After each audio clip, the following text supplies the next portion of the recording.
Ֆիզիկական եւ հոգեկան առողջության հիմքում բժշկական գրագիտությունն է։ Ես առողջ եմ, երբ տեղեկացված եմ։ Ողջույն բոլորին, Հանրայինի ուղիղ եթերում ենք, ես առողջ եմ հաղորդման շրջանակում, առաջիկա 30 րոպեներին ձեզ համար կաշխատի Լուսի Քոչարյանը, հիշեցնեմ այն բոլոր տարբերակները, որով կարող եք մեզ հետևել, դրանք են armradio.am կայքի on-line ռեժիմը, live stream-ի տարբերակը, կարող եք եւ դիտել եւ լսել մեզ, տեսագրություն, ձայնագրությունները տեղադրվում են այս նույն կայքում, ես առողջ եմ բաժնում եւ իհարկե հրավիրում եմ Facebook-յան հարթակ, ինչպես միշտ live stream-ի տարբերակով մեզ հետևելու, դրա համար պետք է փնտրեք հայատար գրված Հայաստանի հանրային ռադիո Facebook-յան էջը եւ հետևեք մեզ, մեկնաբանություններում կարող եք նաեւ թողնել դիտարկումներ, հարցեր, եթե ձեզ թեման հետաքրքրի։ Ներկայացնեմ, թե ում հետ ենք զրուցելու, այսօր ունենք երկու մասնագետ Յոլիան արյունաբանության եւ ուռուցքաբանության կենտրոնից, մանկական արյունաբան, ուռուցքաբան Մանե Իժլարյան, ողջույն։ Եվ մանկական արյունաբան, ուռուցքաբան Սաթեն Հովհաննիսյան, ողջույն։ Բարի օր։ Շնորհակալություն հրավերն ընդունելու համար, այսօր կարևոր օր է, մենք այսօրվա եթերը նվիրելու ենք փետրվարի 15-ին, ընդառաջ ենք անում եթերը, որը քաղցկեղի դեմ պայքարի համաշխարհային օրն է, փորձելու ենք այսօր մի շարք կարևոր հարցերի անդրադառնալ, որոնք, ինչպես հենց նոր եթերից առաջ խոսեցինք, շատ կրթելու ճանաչողական նշանակությունն են եւ հանրության լայն շերտերը պետք է տեղեկացված լինեն այս ամենի մասին, որովհետեւ ուռուցքաբանության ոլորտը, հատկապես ձեր դեպքում մանկական ուռուցքաբանության ոլորտը, այդպես ոչ էսթետիկայի մասին է, ոչ դրական բան քիչ կա, չնայած մենք այսօր կփորձենք մի քիչ դրական շեշտադրումներով խոսել եւ հուսադրող։ Թերևս սկսենք արյունաբանության վերաբերյալ հարցերից, չարորակ հիվանդություններ, ամենահաճախ հանդիպող, եթե կարող եք աշխարհի եւ Հայաստանի մասնավորապես նշել, շատ ուրախ կլինենք, բայց եթե չէ, գոնե Հայաստանի իրավիճակն ինչպիսին է եւ տարածվածությունը, այդպես վտանգը, ռիսկերը։ Շնորհակալ եմ հարցի համար։ Տեսեք, Հայաստանի Հանրապետությունում տարեկան ախտորոշվում է մոտ 100 առաջնակի մանկական քաղցկեղի դեպք, որոնցից մոտավորապես 1/4-ը 25%-ը կազմում են արյան չարորակ հիվանդությունները, իսկ արյան չարորակ հիվանդություններից ամենահաճախը դա սուր լիմֆոբլաստային լեյկեմիան է, որը հանդիպում է մանկական պրակտիկայում։ Ի ուրախություն մեզ կարող եմ նշել, որ թե ամբողջ աշխարհում, թե Հայաստանի Հանրապետությունում բուժումը եւ ապրելիությունը բավականին լավ է։ Օրինակ, սուր լիմֆոբլաստային լեյկեմիաների համար մոտավորապես ապրելիության թվերը տատանվում են 75%-ից մինչև 85%-ի սահմանում։ Որոշ դեպքերում, որոշ կոնկրետ դեպքերում մինչև 90% ապրելիություն են ապահովում։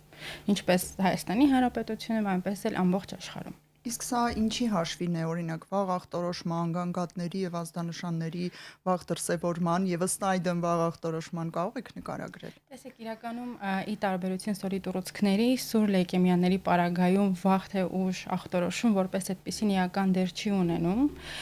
Այստեղ կարող եմ նշել արդեն բուժման մոտեցումների, բուժման նորարարական մոտեցումների ներդրմամբ պայմանավորված Հայաստանի Հանրապետությունում մեր բուժումները իրականացվեն միջազգային ստանդարտներին համապատասխան, այսինքն մենք իրականացնում ենք բուժումը լավագույն պրոտոկոլներով, լավագույն բուժական սխեմաներով։ Այսօր Հայաստանի Հանրապետությունում բացի քիմիոթերապիայից երեխաների բուժման համար հասանելի են ինչպես թարգետ թերապիան, թիրախային թերապիան, իմունոթերապիան, որոնք բավականաչափ թանկ են, ինչու՞ չէ նաև բջջային թերապիան, մասնավորապես ցողունային բջիջների փոխպատվաստումը, որը ժամանակին անհասանելի էր եւ որոշ դեպքերում մեր երեխաները կամ դա չէին իրականացնում, քանի որ հնարավորություն չկար մեկնել արտերկիր կամ մեծ դժվարություններով հասնում էին արտերկիր, որպեսզի կարողանան այդ բուժումը ստանալ եւ առողջանալ։ Վերջին քանի տարիների մասին է խոսքն այ որ դուք ասացիք արդեն հասանելի են, մոտավորապես որքան ժամանակ մենք կարող ենք Հայաստանում այս բոլոր հարցերը լուծել եւ ճուղել այլ երկրներ։ Ինչ վերաբերվում է բուժման նորական մոտեցումների հասանելիությանը, կարող եմ նշել, որ վերջի տասնամյակում target թերապիան արդեն իսկ հասանել էր, իսկ վերջի ոսկրածուծի փոխպատվաստումը արդեն հասանել է 2021 թվականից։ Target թերապիայի մասին իդեպ վերջերս հաճախ ենք լսում, որպես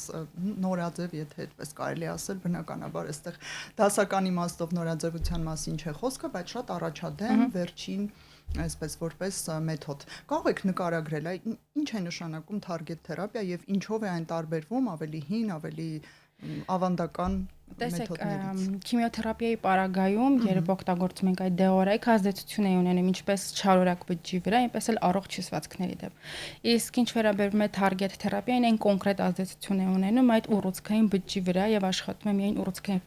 բջջի մակարդակով։ Այսպես եզրագծերով, հա, բարդ է մի քիչ պատկերացնել, որովհետեւ մենք երկու դեպատկեր չունենք, մենք ծավալ ունենք այնտեղ, հաստատ սա թույլ է տալիս հստակ քարտեզագրել եւ դրա վրա հստակ գտնել այն բջջին, որը ունի իր գենում խաթարում եւ աշխատել այդ բջջի մակարդակով։ Իսկ շատ է ավելի թանկ, քան սովորական թերապիա։ Բավականաչափ թանկ է, այո։ Եվ քանի որ թանկությունից էլ խոսեցինք, Հայաստանում պետպատվերի շրջանակում սա սպասարկվում է թե ոչ, երեխաները ինչպես են կարողանում բուժվել։ Տեսեք, իրականում ոլորտը գտնվում է առողջապահության նախարարության հովանու ներքո։ Մաքսիմալ պետությունը փորձում է աջակցել բուժման ֆինանսավորման հարցում, բայց ամբողջ աշխարհում եւ նաեւ Հայաստանի Հանրապետությունում բուժումը բավականաչափ թանկ է։ Օրինակ, միջին մեկ ստանդարտ դեպքի օրինակով կարող եմ ասել, սուր լիմֆոբլաստային լեյկեմիայի ամենաթեթև բուժման սխեմաների վրա ծախսվում է միջինում 25 միլիոնից մինչև 30 միլիոն դրամ, որը բավականաչափ թանկ է եւ պետությունը այդ հնարավորությունները չունի վերցնելու իր վրա։ Այստեղ արդեն մեզ օգնության են գալիս ֆոնդերը ու այս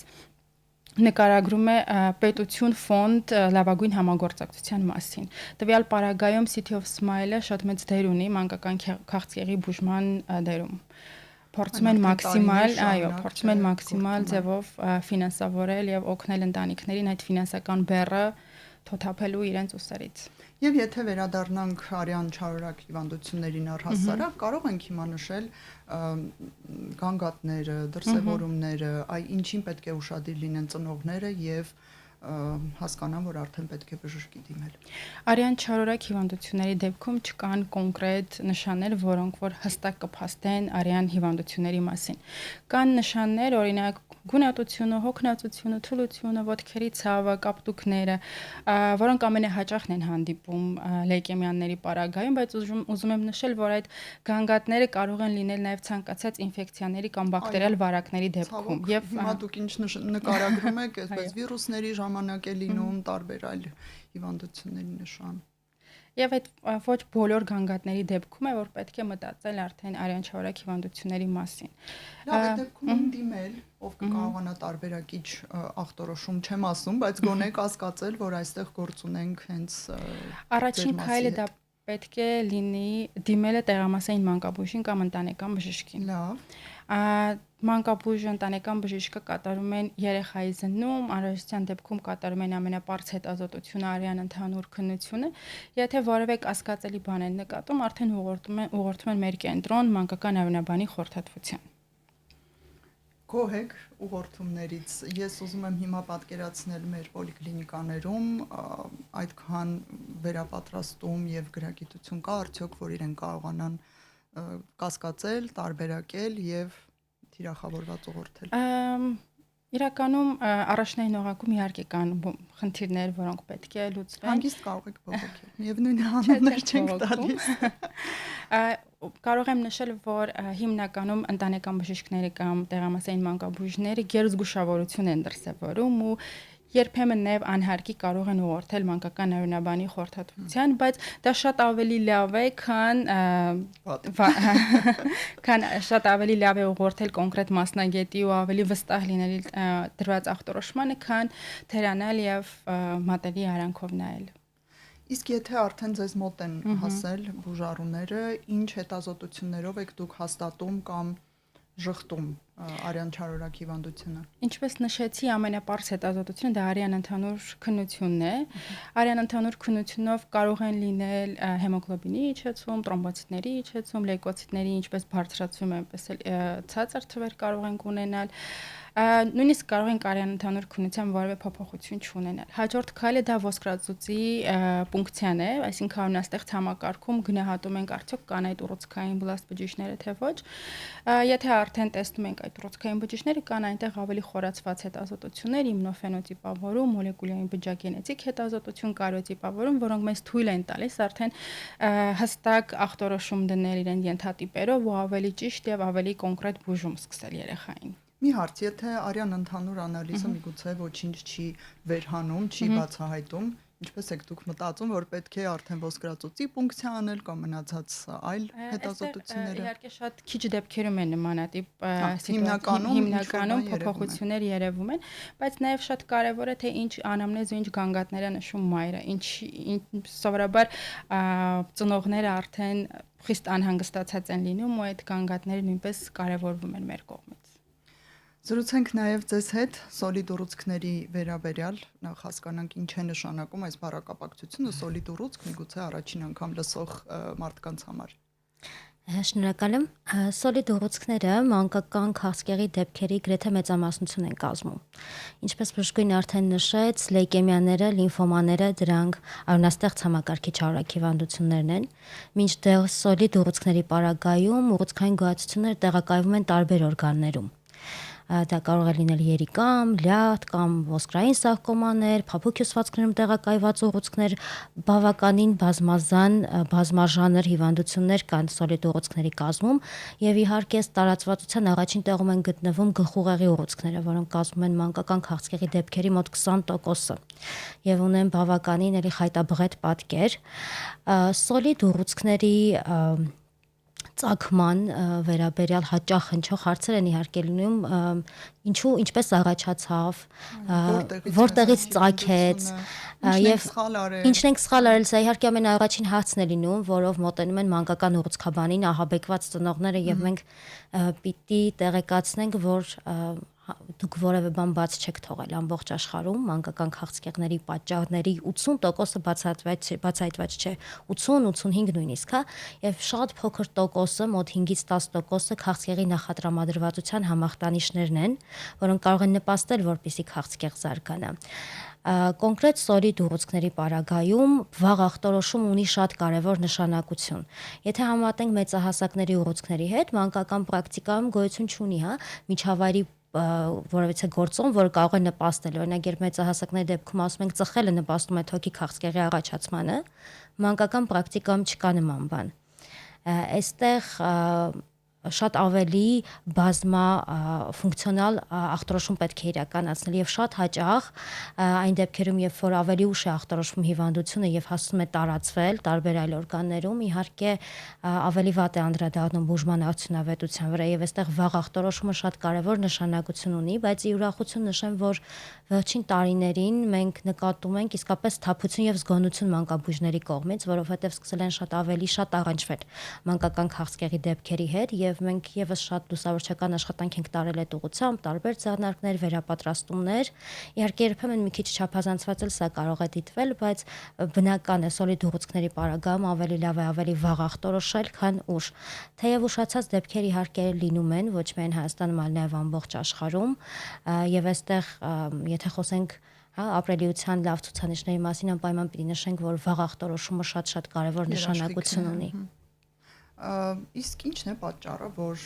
ուշ հայտնաբերում այնուամենայնիվ մենք շատ ունենք այդպիսի դեպքեր, թաքնված նշաններն են, թե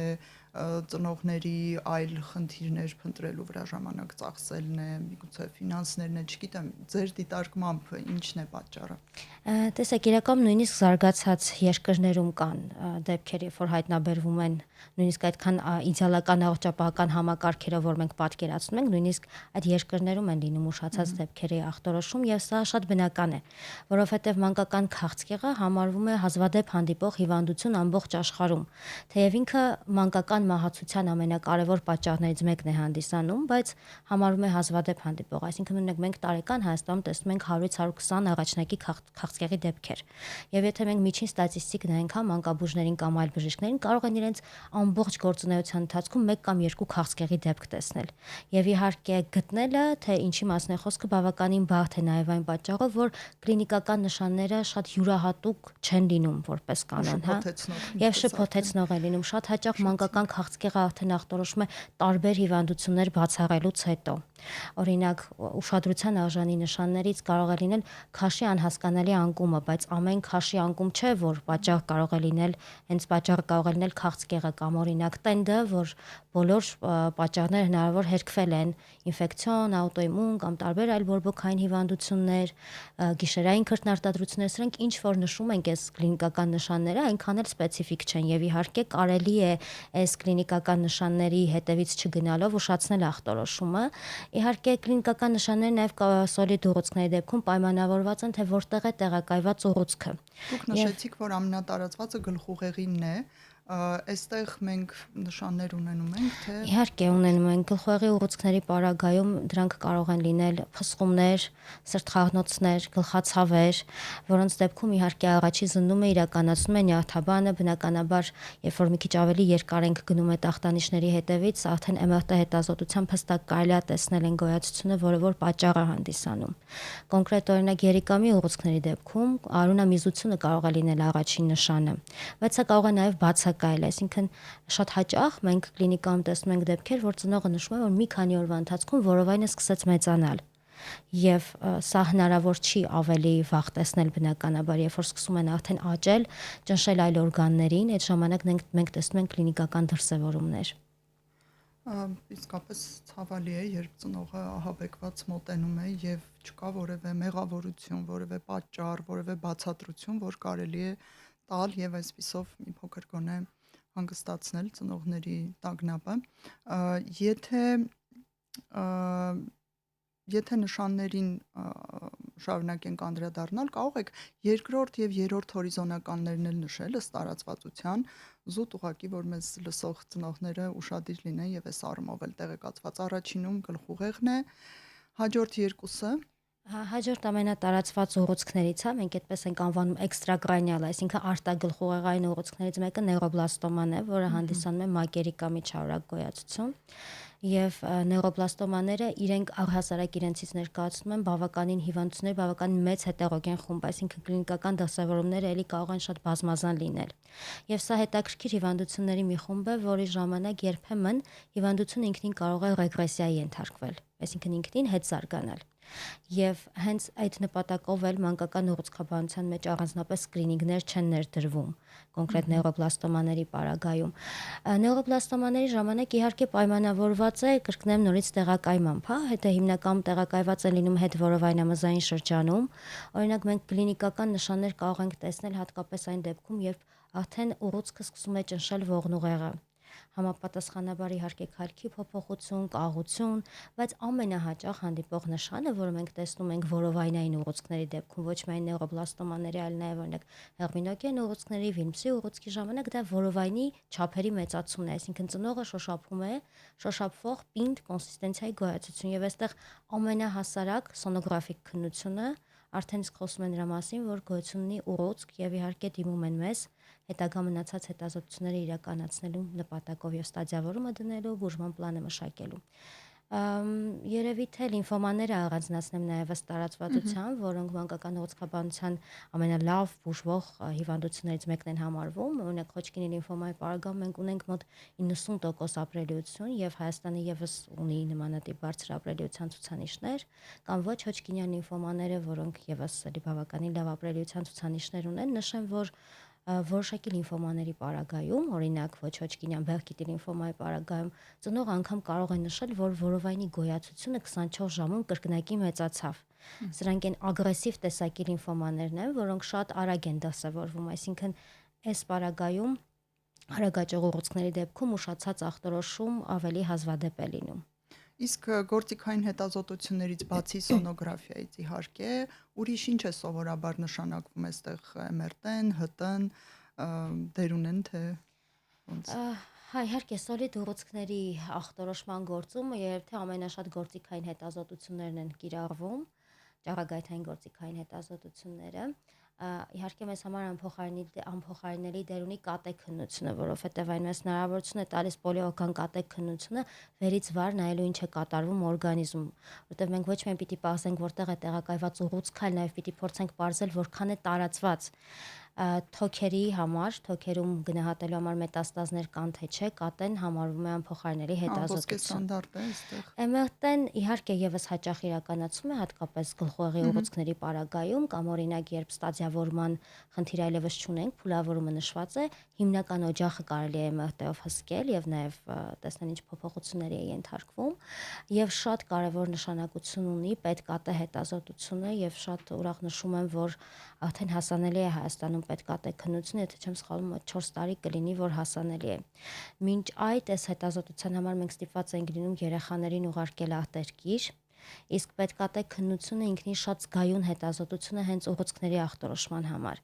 Այսինքն մենք կարողանում ենք բացել ոչ միայն տարածվածությունը, այլ նաև բուժման արդյունավետությունն ենք կարողանում գնահատել։ Դինամիկ հսկելով անփոխարինելի հետազոտություն է համարվում մեզ համար։ Ինչ վերաբերում է մնացած այլ հետազոտություններին, օրինակ դա կլինի ոսկրածուծի պունկցիա կամ կլինի գոտկային պունկցիա, դրանք բոլորը իրականացում են կրկին տարածվածությունը բացելու նպատակով։ Ամենահաճախ կիրառում ենք կատե, MRT եւ պետկատե հետազոտություններ։ Շնորհակալություն։ Սոլիդ ուռուցքների ֆինանսական ծախսերը նույնպես City of Smile-ի հետ կարողանում են լուծվել, թե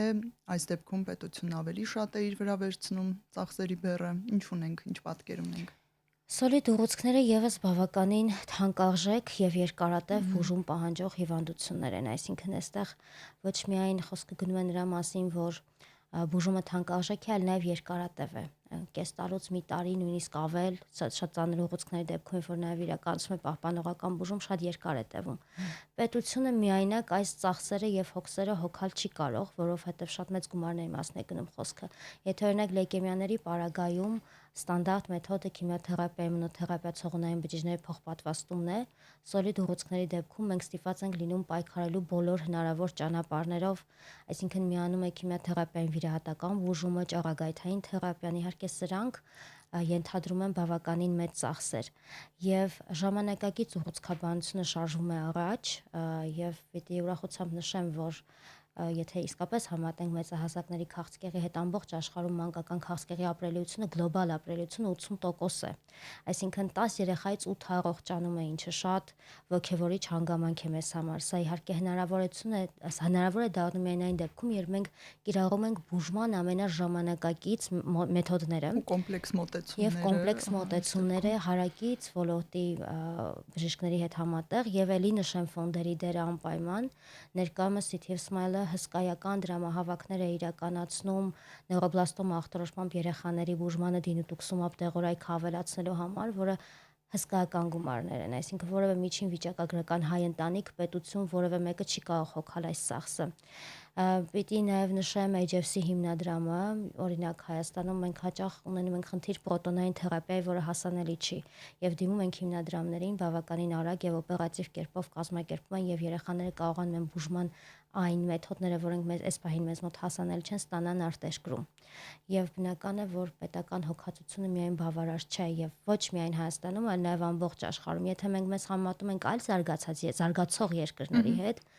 տարբեր կոնֆերանսներին, երբ խոսում ենք հիմնական խնդիրներից, շատ հաճախ մենք զգում ենք, որ այդ մեծ խնդիրները մենք չունենք։ Եվ չունենք, որովհետև այդ ֆինանսական հարցերում մեզ օգնում են լուծելու հիմնադրամները։ Մենք կարողանում ենք մեզ թույլ տալ բուժման ժամանակակից մոտեցումներ, որոնք շատ զարգացող երկրներում հնարավոր չէ թույլ տալ։ Այստեղ փոքր երկրի էֆեկտն էլ է մի փոքր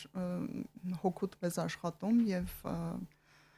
ֆոնդերի օգնությամբ հաստորեն շատ կյանքեր են իսկապես փրկվում։ Սա միֆ չէ, սա մոլորություն չէ, սա հենց այնպես չենք մենք ամեն անգամ խոսում։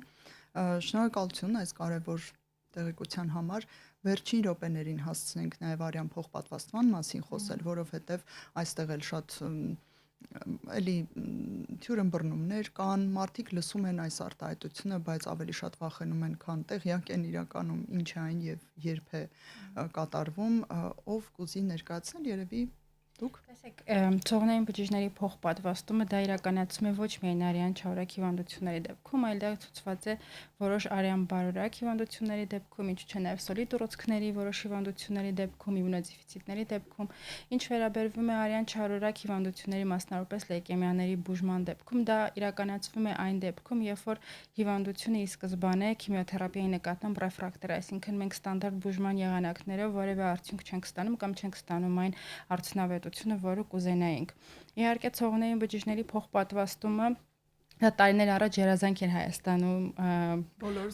Հայաստանի համար, Հայաստանի թե բժիշկների համար, թե հիվանդների համար, ովքեր որ դրա կարիքը ունեին։ Եվ կարող եմ նշել, որ առաջի քայլերը արվել են 2016 թվականին իմ ավագ գոլեգաների կողմից, սկզբից սկսել են աուտոփոխպատվաստման,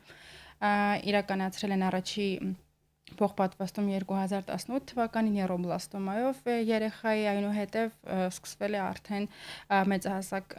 հիվանդների շրջանում աուտոփոխպատվաստում եւ միջորս արդեն իրականացվել է ավելի քան 100 աուտոփոխպատվաստում։ Իսկ ինչ վերաբերվում է ալոգեն փոխպատվաստման, այսինքն երբ դոնոր է հանդիսանում